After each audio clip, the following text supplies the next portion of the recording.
Real talk, Rex Splode starts the show as a total scumbag, and by the finale he's the one character willing to die for everybody else.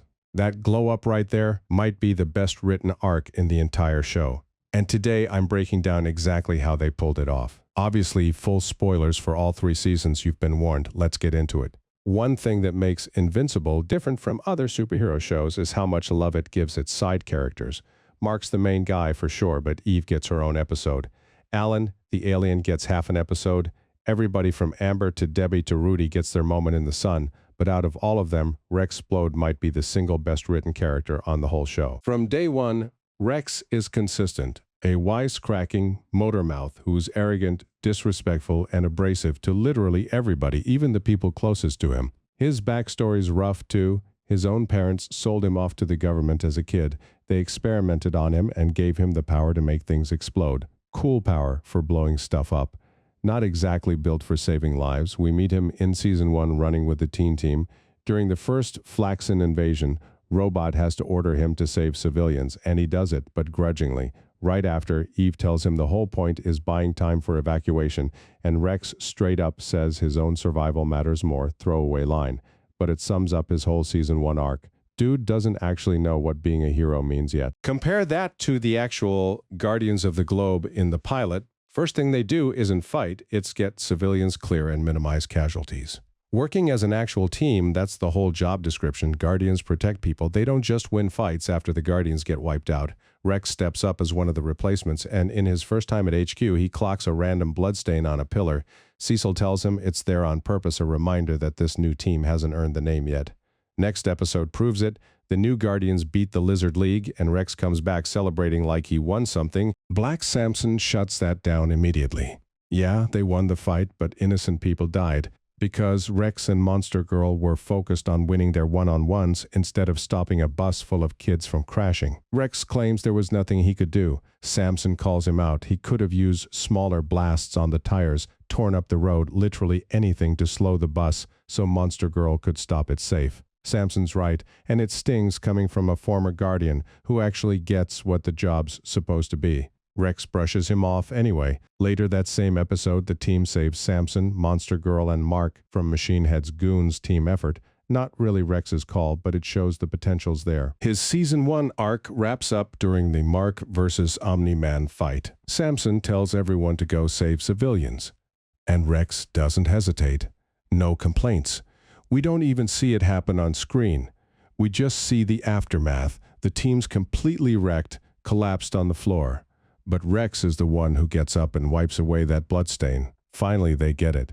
Being a Guardian isn't about winning, it's about saving people. But Rex still isn't done growing. Next, he's got to learn what being a teammate actually means. Which brings us to one of his worst moments. He cheats on Eve with duplicate kid, then lies to Kate and tells her Eve already left him for Mark. Straight up, not true. At the time, it just reads as a garbage move, but later we learn his parents literally gave him away as a kid. That's textbook abandonment issues right there. His whole abrasive personality is a wall, keeping people at arm's length so they can't leave him first. It's probably why he's so suspicious of Mark and Eve being close, and why cheating becomes his self-sabotage move. If Eve's gonna leave anyway, he wants a backup lined up, which ironically is exactly what makes them break up. And it's brutal for Kate too, since she only slept with him, thinking he and Eve were already done. He makes her a straight-up fallback option. Rex himself admits he has no clue why he keeps torching his relationships. But we can see it clear as day. Season 2 opens with Rex still being a dick, clowning his new teammates immortal and bulletproof right off the bat. Small improvement. He comforts Mark after a rough loss, but he backslides fast, hooks up with Kate, then gets mad when she starts something with Immortal, despite never actually defining things with her. When she calls him out and tells him he's just an Istel, that's the spark. That's when Rex starts actually trying. He's the one who reaches out to Eve and convinces her to join the Mars mission, even admitting that asking for help isn't something he normally does. With half the team off-world, the Lizard League hits a military base hard. Rex, Monster Girl, and Kate get demolished. Rex watches what looks like both of them die, barely survives himself. That brush with death flips something in him. Almost immediately, he starts treating people better when Mark comes to him not as Invincible, but just as Mark. Rex actually listens. Later, fighting Doc Seismic, he lets Mark help instead of pushing him away like he would have in Season 1. Just asks to take the bigger threat himself because his ego's shattered, his arm's a prosthetic now, his best friend just died in front of him. That new arm isn't just hardware, it's literally a symbol that part of him changed for the better, and it's stronger than anything he had before. By Season 3, Rex is a completely different guy, a real guardian, practically Mark's brother at this point, even encouraging him to go after Eve. He's first in line to back Mark up against the Mauler twins' reanimated corpse army. Only thing he hasn't fixed is his love life. He'd never even gone to high school, barely has a life outside the suit. Rex Splode basically is his only personality, which is why it tracks that the only person he's ever really connected with is Ray, his shrinking teammate. Their bond builds quietly through Season 2 and blooms in Season 3. He helps her grocery shop, cooks her dinner, something he's never done for anyone, and tells her his real last name, something he never gave Eve or Kate. He respects that she wants a normal life he doesn't even want for himself, and he tries to meet her there anyway. Season 1, he learns what being a hero means. Season 2, what being a real teammate means. Season 3, learning how to actually love somebody. Which brings us to the Invincible War.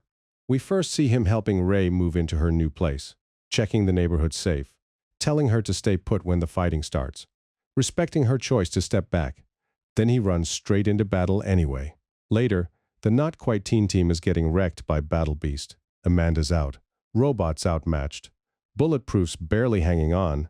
Rex is beat up bad but still standing, and he knows somebody has to stay behind, so Bulletproof can fly the others to safety. He volunteers lying that he's got a plan. He doesn't think about who he's saving. Monster Girl, who knocked his teeth out the day they met.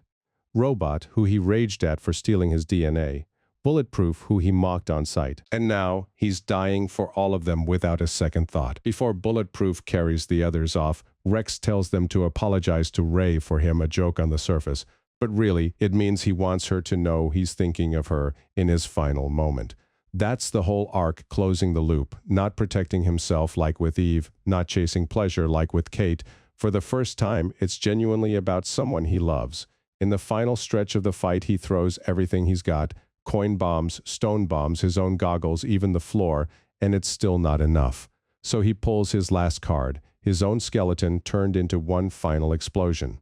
Remember what he learned all the way back in Season 1, being a hero isn't about winning the fight.